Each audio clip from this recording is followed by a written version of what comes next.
ఎన్నికల వేడి 8 నెలల ముందే రాజుకుందా? ఓవైపు మోదీపై సూటిపోటి మాటలు, మరోవైపు ఈడీ కేసులపై బీఆర్ఎస్ మాటల బాంబులు. అటు కాంగ్రెస్ పాదయాత్రలు, ప్రభుత్వంపై ప్రతిపక్షాల ఆరోపణలు, అక్రమ అరెస్టులు ఇవన్నీ నిత్యం రాష్ట్రంలో దర్శనమిస్తున్నాయి. ఈ పోట్లాటలు చూస్తుంటే నేడో రేపో ఎన్నికల పోలింగ్ జరుగుతుందా అనేలా వాతావరణం మారిపోయింది. ఒకవైపు బాణుడి బగబగలు తీవ్ర రూపం దాల్చుతుంటే రాజకీయ పార్టీల విమర్శలు, ప్రతి విమర్శల పర్వం చకచకా సాగుతూ పోతుంది. దీంతో తెలంగాణలో పొలిటికల్ మంటలు మరింత హీట్ను పెంచుతున్నాయి.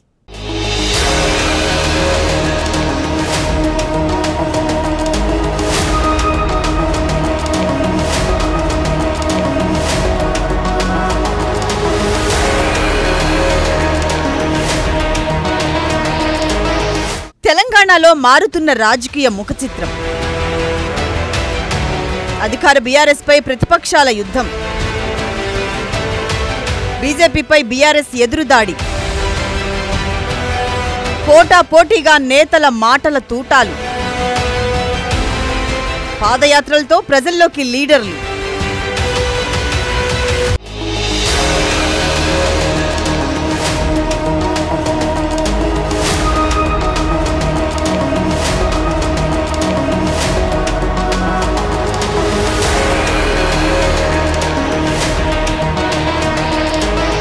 తెలంగాణలో బీఆర్ఎస్ బలమైన పార్టీ అని అందరూ ఒప్పుకోవాల్సిందే. ఆ తర్వాత బీజేపీ, కాంగ్రెస్ స్థానాలు అని అందరూ అనుకునే ముచ్చట.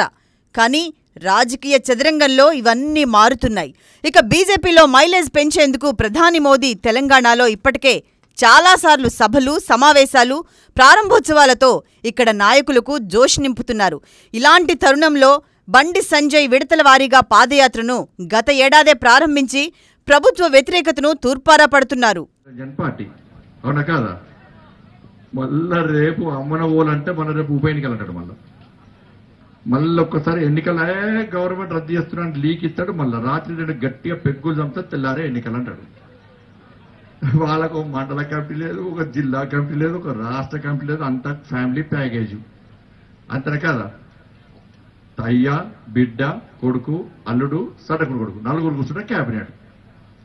నలుగురు కూర్చొని రాత్రంతా కూర్చుంటారు. కూర్చొని బాపు నన్ను ముఖ్యమంత్రి చేస్తావా చేయవని కొడుకనగానే నేనేం చేస్తారా కవిత అడుగుతుందిరా అంటాడు. మళ్ళీ కవితకి వచ్చి బాబు ముఖ్యమంత్రి కేటీఆర్ అడుగుతున్నాడు చెప్పాడు. మళ్ళీ కొడుకు రాగానే అరే మీరిద్దరికి అర్థమైతలేదు. మళ్ళీ అల్లుడు అక్కడి నుంచి లాబింగ్ తయారు చేసాడు. ఆయన సంఖ్యలో 10 మంది 20 మంది ఎమ్మెల్యేలు ఉంటారు. ఆయనతో ప్రభుత్వం గుర్తుగా నాకు గరక నాకు ఘాట్గా అవుతుంది, సపరేట్ కూర్చొని ఆయనతో అని చెప్పాక కింద ఫెవికాలు పెట్టుకుని కూర్చున్నాడు. ఆయన కేసీఆర్ సార్ కూర్చొని ఇష్టపడతాడు. ఆయన మనం అంతా అమాయకులం కానీ ఇష్టపడతారా? అధికారం లేకుంటే రెండు లేకుండా బతకడు ఆయన. ఏంటిదే? అబ్బో మీరు ఉన్నాయనే కేసీఆర్ షాపులు ఉన్నాయి ఇక్కడ.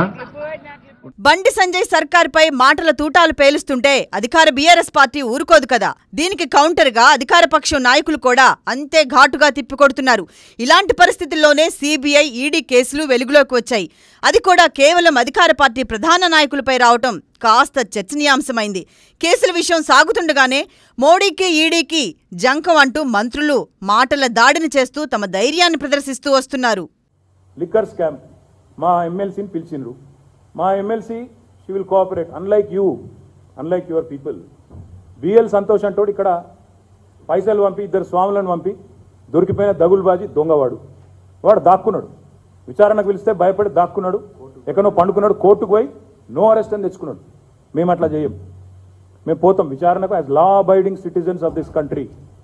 భారత ప్రభుత్వాన్ని, చట్టాలను గౌరవించే పౌరులుగా విచారణకు హాజరవుతాం, విచారణ ఎదుర్కొంటాం. మా ఎమ్మెల్సీ గారు కూడా ఎదుర్కొంటారు తప్పకుండా. నేను ఒకటే మాట చెప్తా ఉన్నా, మీరు అభియోగాలు మోపి, ఇప్పుడు నేను చెప్పాను మీకు 5422 అభియోగాలు మోపింది ఈడీ. ఈ మోడీ వచ్చినప్పటి నుంచి 5422 కేసులు. కన్విక్షన్ ఎంత? 23 కేసులు. మాకు తెలుసు ఇదంతా పొలిటికల్ హరాస్మెంటు, ఒక హంబగ్ తప్ప, డ్రామా తప్ప ఇంకోటి కానే కాదని మాకు కూడా తెలుసు, మీకు కూడా తెలుసు. నేను అనేదల్లా ఒకటే, తప్పకుండా విచారణ ఎదుర్కొనే దమ్ము మాకుంది. నీకుందా నరేంద్ర మోడీ అని నేను అడుగుతున్నా. గౌతమ్ అదానీ నీ బినామీ అని లోకం కోడై కూస్తున్నా, శ్రీలంక గవర్నమెంట్ చెప్పినా ఎందుకు నోట్లకెళ్ళి పలుకే బంగారం ఆయన అన్నట్టు ఎందుకు మాట్లాడతలేవు? ఏమొచ్చింది కష్టము? అడ్డమైన వాడు అన్నిటికీ మాట్లాడతలేదు. పరీక్ష పే చర్చనట. ఈయన అసలు పరీక్షలు రాసిందో లేదో జీవితంలో ఎవరికి తెలియదు. ఛాయ్ పై చర్చ అంటాడు. ఛాయ్ అమ్మిందో లేదో ఎవరికి తెలియదు. ఇవన్నిటికి వస్తుంది గొంతు, మాత్రం దీనికి మాత్రం రాదు. ఎందుకు? గౌతమ్ అదానీ ఈజ్ యువర్ బినామీ is what the world says.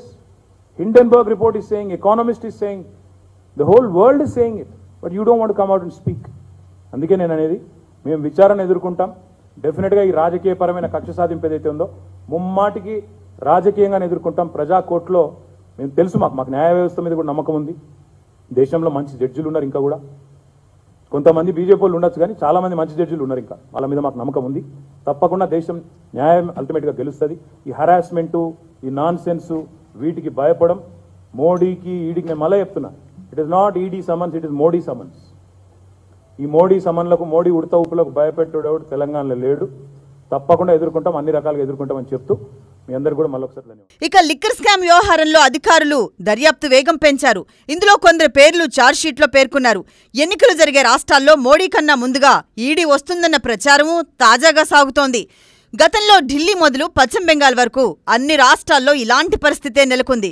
కానీ వాటన్నింటినీ ఎదురొడ్డి పోరాడి ప్రజామద్దతు పొంది నేడు మళ్లీ రాజ్యాధికారంలో కొనసాగుతున్నారు కొందరు నాయకులు.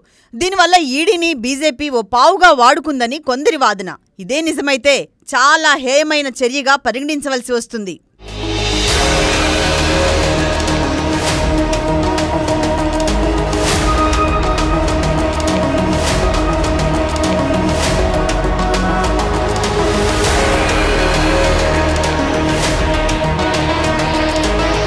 ఇప్పటి వరకు చెప్పుకున్నది ఒక ఎత్తైతే ఇప్పుడు తెలుసుకోబోయే అంశం మరింత కీలకం.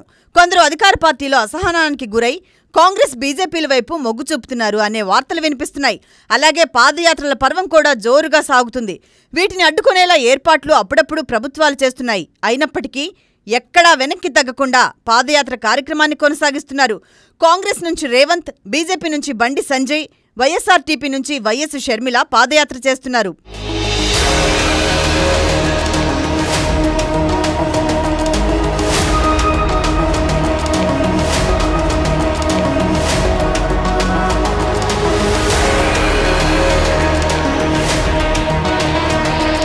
కొందరు అధికార బీఆర్ఎస్ ని టార్గెట్ చేస్తుంటే మరికొందరు బీజేపీని టార్గెట్ చేస్తున్నారు. కేంద్రం వైఖరిపై తెలంగాణలో పెద్ద ఎత్తున నిరసనలు చేపట్టింది ఇక్కడ అధికార పార్టీ. గ్యాస్ బండ ధర పెంపు, పెట్రోల్ ధరలు ఆకాశానికి అంటున్నాయని తీవ్రంగా ధ్వజమెత్తారు. ప్రస్తుత పరిస్థితులు ఎలా ఉన్నప్పటికీ ఇక్కడ రాజకీయంగా గట్టి పోటీ బీజేపీ వర్సెస్ బీఆర్ఎస్ అని పరిస్థితులు అద్దం పడుతున్నాయి.